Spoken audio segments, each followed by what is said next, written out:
I want to talk about all the stuff that I used to watch when I was a babe.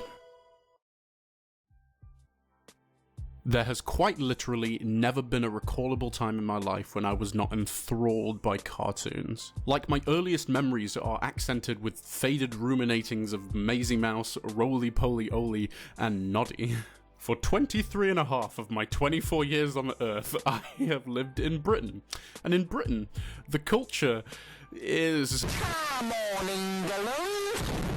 Score some fucking goals! And I know what you're thinking, who wouldn't love to be wrapped up in that? Ooh boy. The real world didn't really do it for me. Cartoons were these tiny windows into other worlds, both in the sense that they were cartoons, they tell fictional narratives made up in weirdo places like Marzipan Sea, or America, but they also carry a subtle musing of the culture from the places that wrote or animated these shows, like Japan, or America again. I haven't done an I Want to Talk About video for a while, so I put out a poll on Twitter asking what you guys wanted me to talk about, and it was decided I'd be talking about cartoons, so that is what I'm here for today. I've got a self-made tier list, I've got a can-do attitude, and I've got these caffeine pills that are legitimately killing me. A quick couple things I want to outline about this list. This is childhood cartoons, so it will only include stuff that I would have seen up until about age 16, so there's probably not going to be anything after 2013. And this list contains no movies, except for a secret category. So with that out the way, we're just going to quick fire through the crappy ones, and we'll talk about the better ones in a bit more detail. Cool? Cool. The categories for this tier list are as follows: the forgettable ones, the stink boys, the passable mid-tier, the secret... the fucking secret section, a double sausage egg McMuffin, which is the single best thing you can order on the McDonald's menu, and then the goated tier, the most hallowed, amazing things I have seen.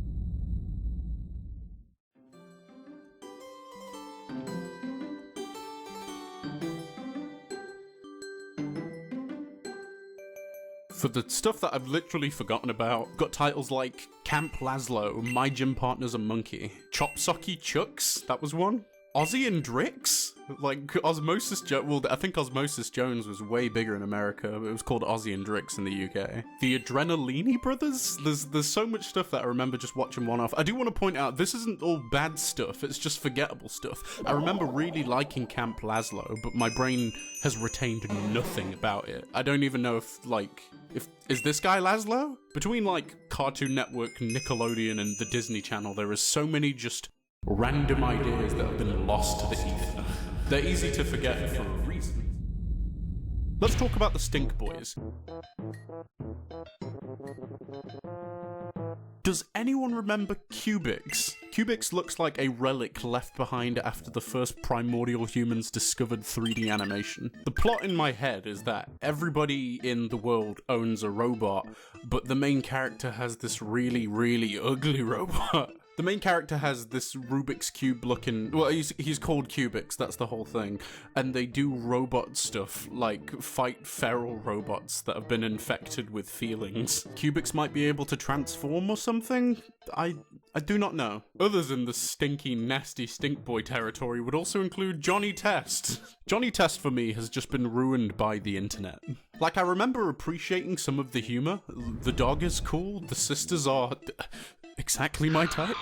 But the sheer meme power of things like Bling Bling Boy, and the way that the internet loves to just take and pervert concepts, kind of just really tanks Johnny Test for me. Another trash boy is one of the first anime I ever watched, Bukatsu Tenshi Dokuro-chan.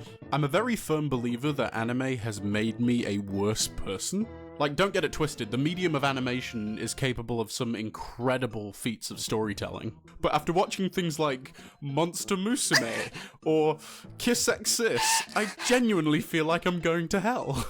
So here's the plot of Bokatsu Tenshi Dokuro-chan, or Club to Death Angel. The main character has angels coming to kill him from the future because he grows up to be the world's most supreme super nonce because he develops machinery that stops all women in the world aging when they hit like 13 or something stupid. But then this angel wants to protect him for some reason. That is the plot. He's a galactic super nonce. Oh, while I'm at it, another anime that I watched, which is super trashy when I was younger, was School Days, which is a romance anime adapted from a hentai, where this guy cheats on everyone and then gets killed. Yeah!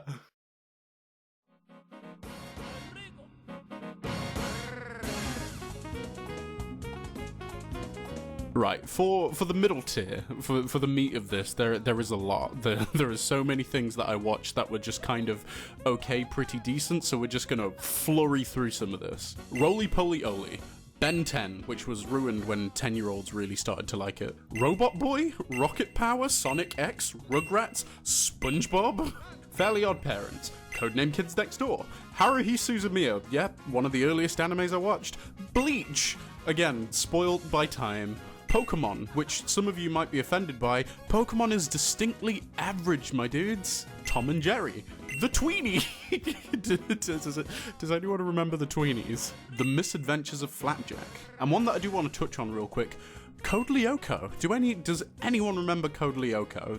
This weird show where everybody had foreheads that were twice as big as a conventional forehead? The plot was kind of interesting. There was like, a cyber virus which would cause corruption and fuckery in the real world, so this ragtag team of friends would go into a digital world with the help of this nerdy dude and this wholesomely digital person, and they would fight off the virus to fix whatever's going on in the real world.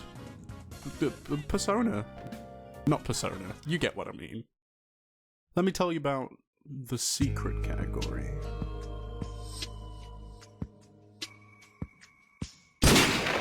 Kept you waiting, huh? This section was originally called Metal Gear Solid 4 because I played Metal Gear Solid 4 in my youth.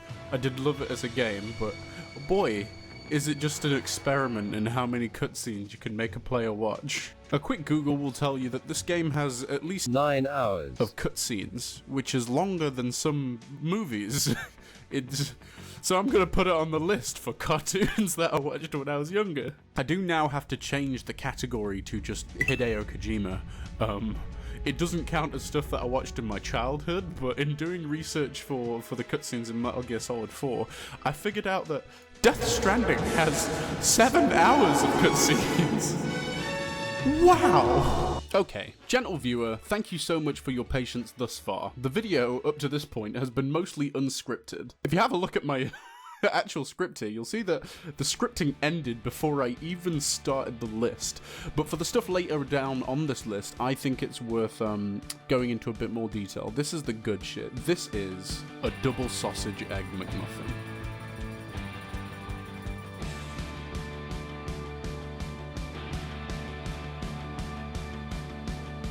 Adventure Time. Some will point out that the tales told by Shaolin Showdown and Codename Kids Next Door were the earliest examples of this, but in my early teens, Cartoon Network entered a new era and dropped a few bangers. Shows like Over the Garden Wall, Regular Show, and Steven Universe all came out at different times, but they all succeeded in being both welcome additions to their lineup of cartoons, while still offering continuous developing narratives over a long timeline. It might not chronologically be correct, but from my own personal experience, the first one of these more narrative-driven shows that I experienced in this new era was Adventure Time. And let me tell you, the lexicon in Adventure Time has still bastardized the way I speak today.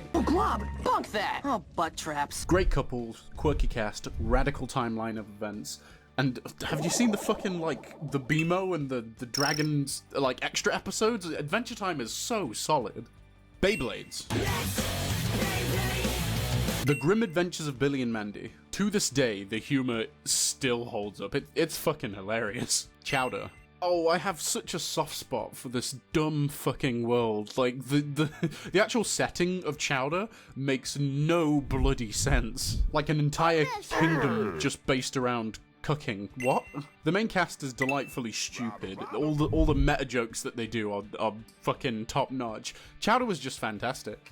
Bobo. This is the kind of shit you'd catch on Jetix or Fox Kids. Bobo is like insanity boiled down into an animated form. It's It's like slapstick meets its natural conclusion after taking it too far. If you happen to find yourself taking drugs and watching Bobo Bobo Bobo Bobo, you will either have an extremely good time or an extremely bad time. Good luck. Johnny Bravo?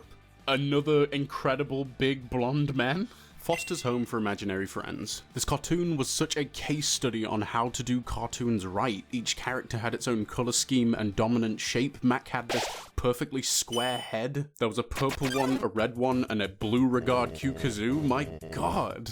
Wilt was somehow black and Canadian at the same time, and like, I know that black people exist in Canada, and I know it's an extrapolation to assume that his constant need to apologize somehow makes him Canadian, or even that this red stilt creature could somehow be coded as black. I'm stuck on a tangent. I loved every episode of the show. It's, from the ground up, it just felt like it was brimming with its own flavor of creativity. Frankie Herriman Goo, I love you.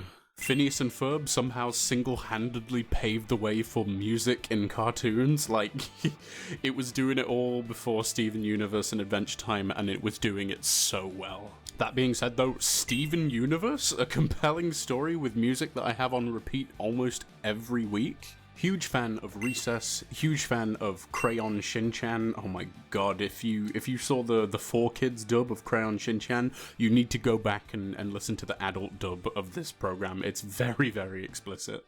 And for the last thing that I want to talk about in this section, I need to talk about a very famous cartoonist. In the world of illustration and animation, there are only a few names that I've actually committed to memory. Araki, the mangaka behind JoJo's Bizarre Adventure. Junji Ito, one of the most incredible horror artists and writers of our time. Akira Toriyama, Tite Kubo, Masaki Yuasa, and Hayao Miyazaki of Studio Ghibli. You'll notice that of every single person I've just said, they are all Japanese, I think. Might be wrong. And it's because of the Western cartoonists that I can actually name. There's Butch Hartman. Ew. Hanna-Barbera, just because his name's really fucking famous. And then the really, really good one, Genndy Tartakovsky. Responsible for shows on multiple tiers of this tier list, but the two in this tier specifically, Powerpuff Girls and Dexter's Laboratory. I need to be clear that the number of names under any production is huge. No one person is responsible for projects that are this big, but if I had to pick one... Tartakovsky has had such an integral role in some of the most appreciated pieces of worldwide media. And while the Powerpuff Girls has been a bit... I don't want to say tainted, it's been a bit reimagined by the likes of Powerpuff Girls Z and the new Powerpuff Girls, its classic iteration is fucking lush. And while the main cast of girls are like, fucking pop off queen, hell yeah, I have never appreciated like sub-characters more than the likes of people like Professor Utonium, Princess Morbooks, and Mojo Jojo. They are all such wonderful characters in their own right. And on Dexter's side, Dexter's Laboratory has just never not been good. Every episode is a banger. Every character is... Do you remember Yanni, the Yanitor? Do you remember Mandok? Dexter, for me, is the quintessential smart cartoon character. Like, Velma might have come before, Susan and Mary Test might have come after, Double D, Jimmy Neutron, Invader Zim, none of them.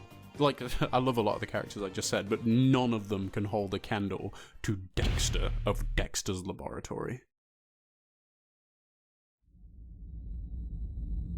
To cap off this list, I have 5 things that I have put in the GOATed tier, greatest of all time. It was a difficult decision to make, and the list is functionally fluid, that like my opinions will change as time goes on, and also like I watched Gravity Falls after I grew up, so I didn't get to put it in this tier, so honorable mention there. But here are the biggest of boys.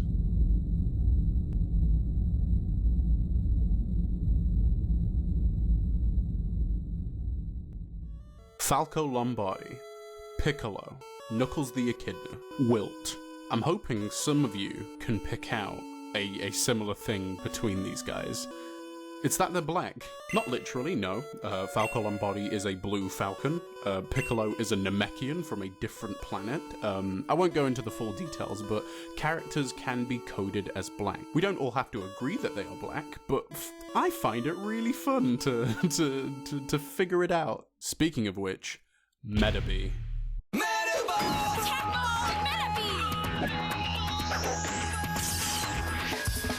I have a weird relationship with Metabots. It's one of the earliest anime I ever watched, it's one of the earliest video games I ever played, and it's one of my most fondly thought of media despite the fact that I've not seen a lot of Metabots. The world of Metabots is simple. A couple, 10, 100, several years into the future, robots are just more commonplace. You as a child can go and buy a 4-piece structured robot where you can buy the arms, feet unit, and head, and also like a medallion in the middle, all separately to combine to make your own robot friend. These robots take place in fantastic battles. It's basically like Pokemon, but robots, because you can win extra parts for your robots in Pokemon robot battles. Robo battles. That's what they're called in universe. Battles. The show has some kind of enduring charm. It kind of like... The animation style is especially soft and messy. The characters are in both parts grounded and nonsensical.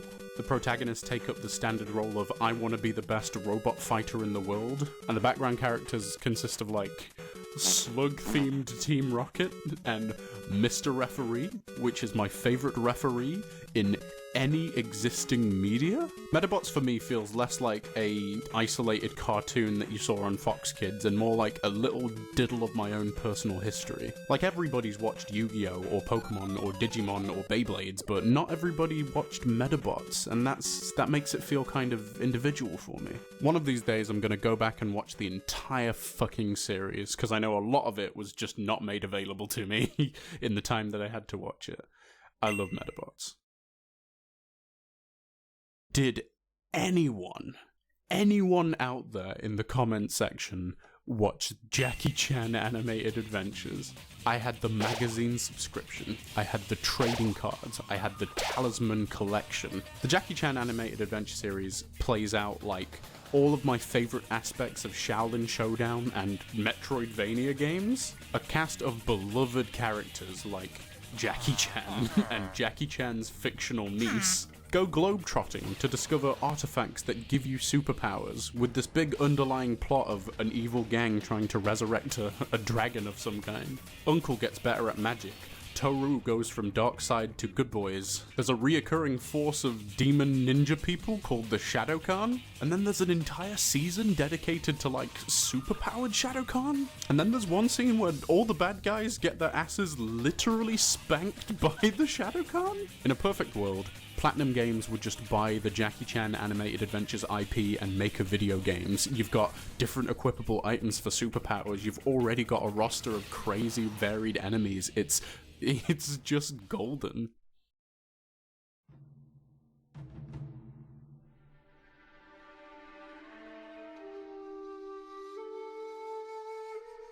You can find a number of different video essays breaking down the serene beauty presented by the likes of Samurai Jack.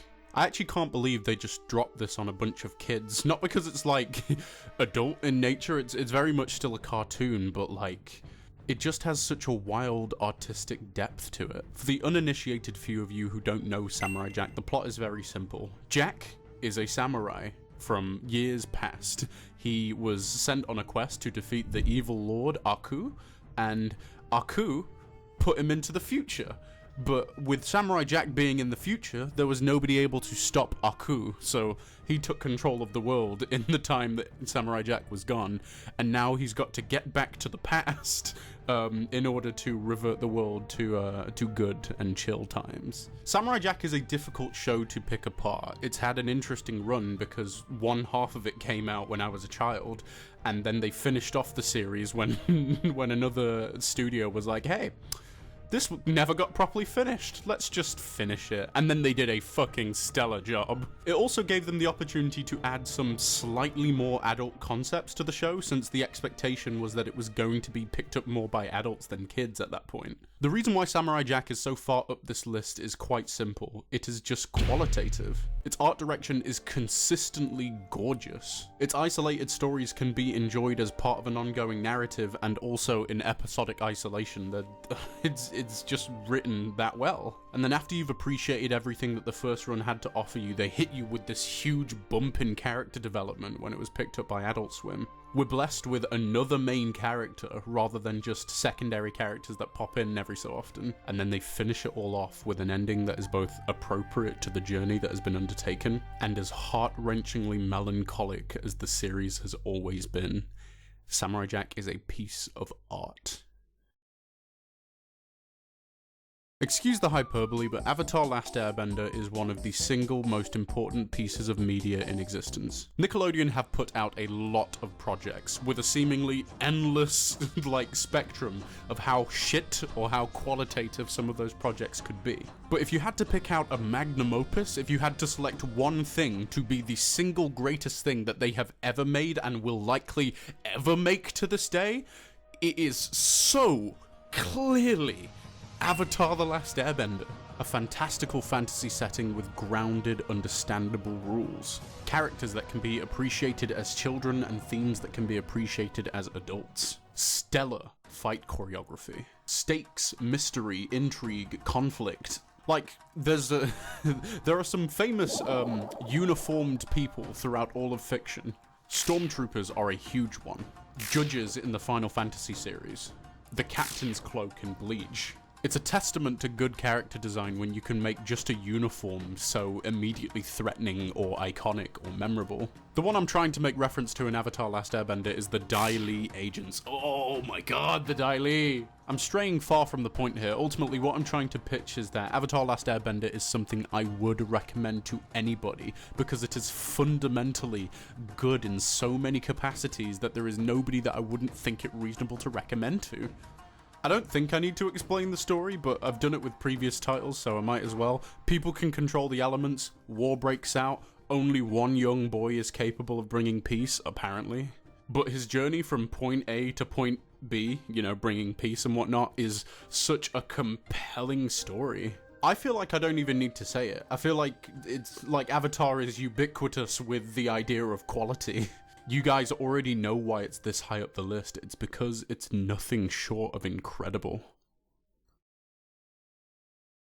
This list was mainly meant to focus on my childhood, which it did.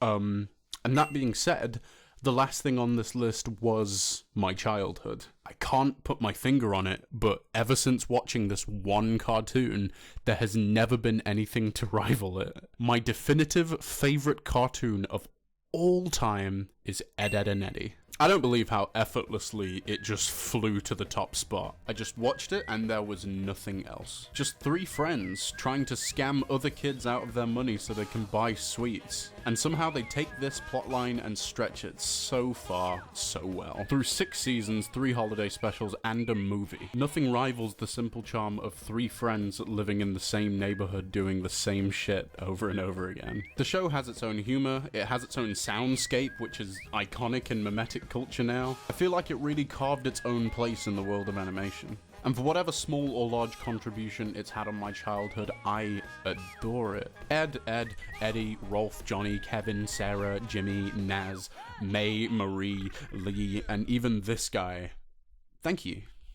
Thank you so much. Thank you for giving me so much shit to watch when I was a child. That's the list, guys. I'd love to have an opportunity to update this, or even just go into more detail. Since growing up, I've watched things like Over the Garden Wall, I've finished Adventure Time, I've watched Gravity Falls, and there's a whole lot more to talk about and appreciate, and even more on the horizon. But this video's already over 20 minutes long, so gonna have to wrap up somewhere. If you happen to appreciate this long format unscripted content, then I would really appreciate it if you would possibly like the video, maybe subscribe. It's really up to you. I rarely upload, so I don't give much incentive, but you know, it would be nice. It would be a super chill time. I'll catch you guys in the next one. Peace. Well, sometimes I go out by myself and I look across the water.